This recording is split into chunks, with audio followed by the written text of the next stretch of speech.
In 1945, when Manhattan Project scientists completed construction of the first atomic bomb, Robert Oppenheimer, the most prominent of the group and known worldwide as the father of the atomic bomb, said, "Now I have become death, the destroyer of worlds." What an intense sentence. That sounds like something that should never have been created. Correct. On that day, humanity crossed a dangerous boundary.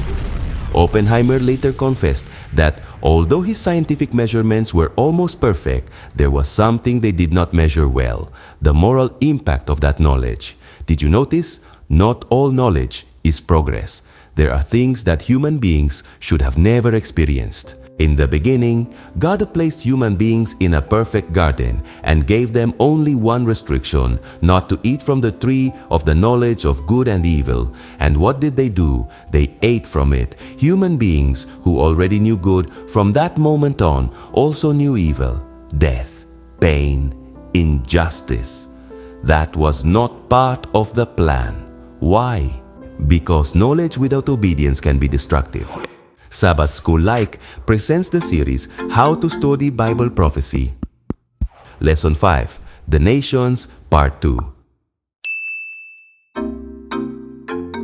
One of the things that God's people should never have known or experienced was to have a king like the pagan nations had. Remember what the Israelites asked the prophet Samuel? Appoint a king to lead us, such as all the other nations have. What was the result?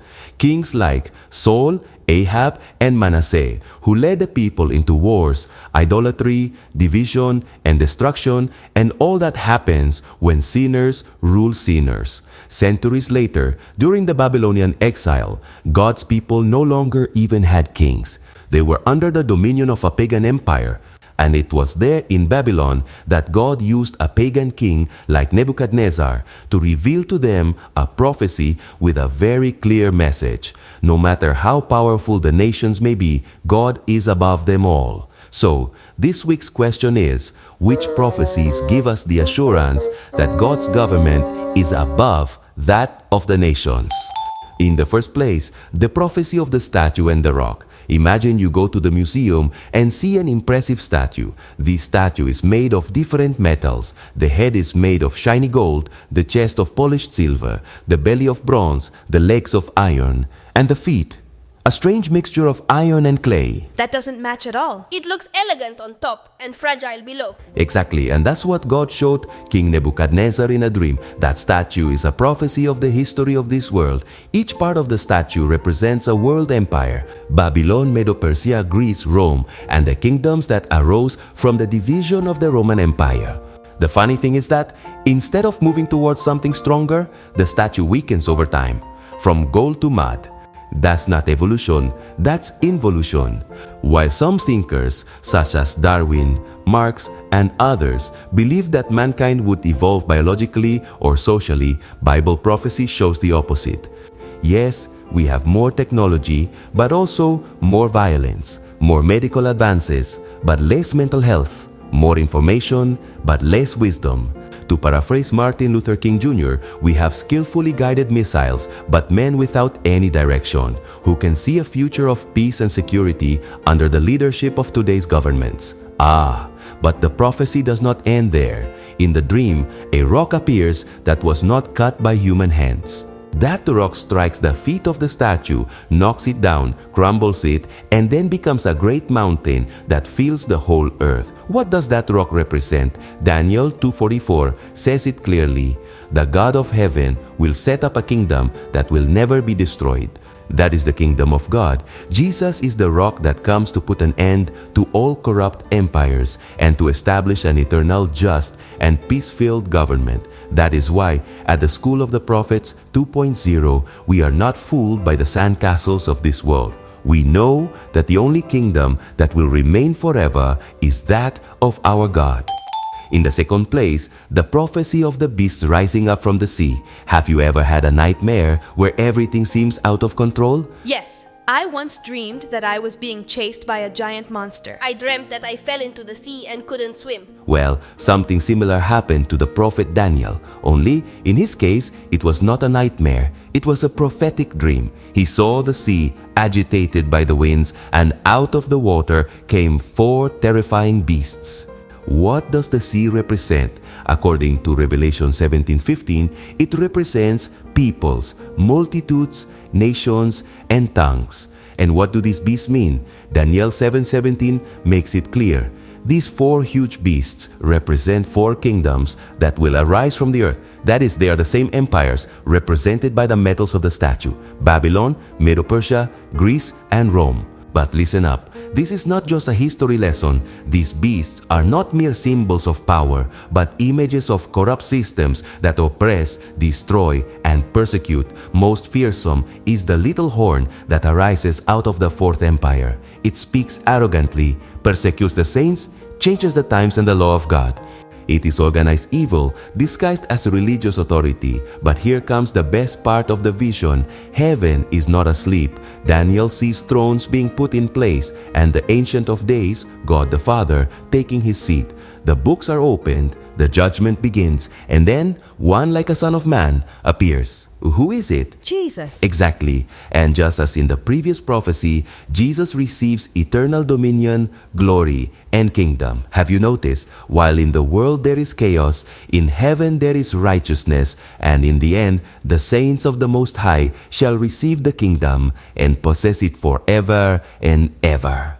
That is why, in the School of the Prophets 2.0, we insist that, although the beasts seem to dominate history, the throne of God is above them all. Today, the kingdom of God is immersed in a campaign of expectation. It is coming very soon. Get ready. And in the third place, the prophecies concerning the sea and the land. Have you ever seen what our planet looks like from space? Yes. It's predominantly blue because more than 70% of it is water. But you can also see the continents, which are the land masses. Right. Curiously, those two elements are protagonists in the prophecies. As we said before, the sea represents agitated nations full of wars, pride, and confusion. The earth, on the other hand, represents stability and tranquility, a place where God can work. Revelation 12 says that the dragon, Satan, pursued the woman who represents God's faithful people and used the waters to attack her.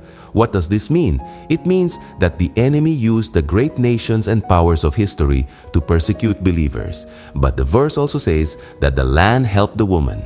How is that so? Adventists have understood this to represent the time when persecuted Christians in Europe crossed the ocean and found freedom in the New World. America was like a refuge. For a long time, America has been a place where people can worship God without fear, without persecution. However, that will only be for a while, because Revelation 13 says that this beast which came up out of the earth looked like a lamb, but one day will speak as a dragon. In other words, a country that seemed to defend freedom will end up persecuting the faithful. Did you notice? When human beings want to rule themselves without God, even the freest lands can become places of oppression. That is why, in the School of the Prophets 2.0, we learn that the only truly just kingdom is that of God, and that kingdom is on its way. In Revelation 10, a mighty angel appears, and he puts one foot on the sea and one foot on the land. What does that mean? That God's message is for the whole world. There is no corner of the planet beyond the reach of his voice. The angel holds a little book open, probably the book of Daniel, which can finally be understood. At that prophetic moment, a solemn declaration is heard. There should be time no longer. That is when the remnant church arises. Its mission? To preach to many peoples, nations, tongues, and kings. That is our calling. Revelation 14 contains the last message of mercy for a world in chaos, the message of the three angels, and it is our duty to share it. The empires of the world will come to an end, but the kingdom of Christ will reign forever. For this gospel of the kingdom will be preached in all the world as a witness to all the nations, and then the end will come. Has this study blessed you? You can also be part of this mission to teach the Bible in a creative and transformative way. Scan the QR code on the screen and support us so that more people can learn how to study biblical prophecy. Remember, together we can grow more.